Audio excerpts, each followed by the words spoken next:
Eighth, called up to the stand, Robert Costanzo, firefighter and paramedic that worked on Lindsay Clancy. Also cross-examination from my fave, Kevin Reddington.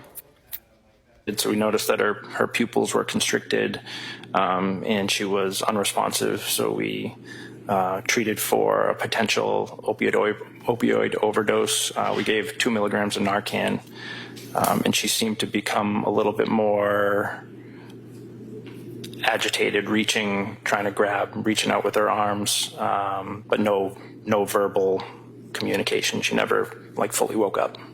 And in any event, when you gave Narcan to the body that was laying on the ground, she had already been wrapped up on her wrist, right? That's correct. Already been wrapped up, had the thing on the neck to prevent the head from moving, right? That's correct.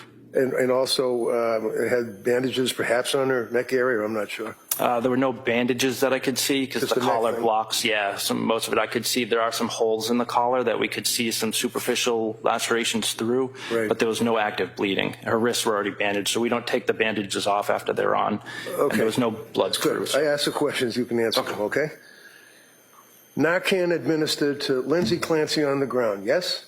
In the ambulance, but yes. And there was no reaction. It didn't have any effect on her, right? She appeared to become a little bit more, she started reaching and grabbing a little bit more than she was before. That's consistent as well with a person who's had a head injury, right? Could be. Yeah. So in any event, the Narcan that you're trained would be dealing with opioids, right? Yes, that's correct. Now, did you know, sir, at all that she suffered a burst fracture of a cervical spine? Did you know that, sir? No. T5 through T6, T4, 6, 7, 8, all exploded, fractured. Did you know that? No.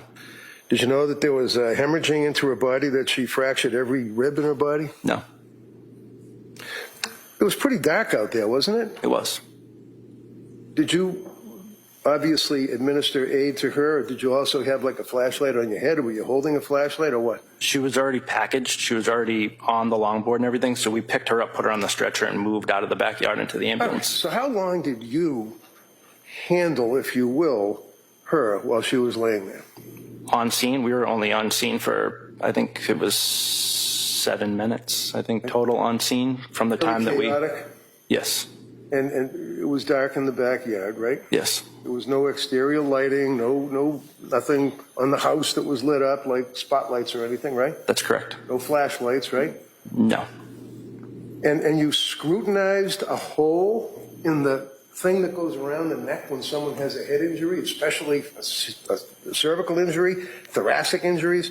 You scrutinized a hole that noted that there was a superficial wound to her neck.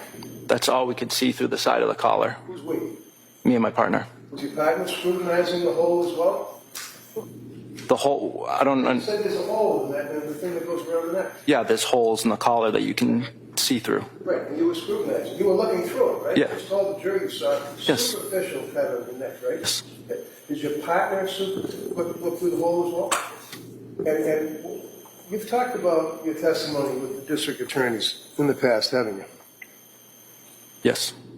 One of the things that they asked you is whether or not it appeared as though the injuries to her neck or wrist were superficial. Isn't that right? Yes.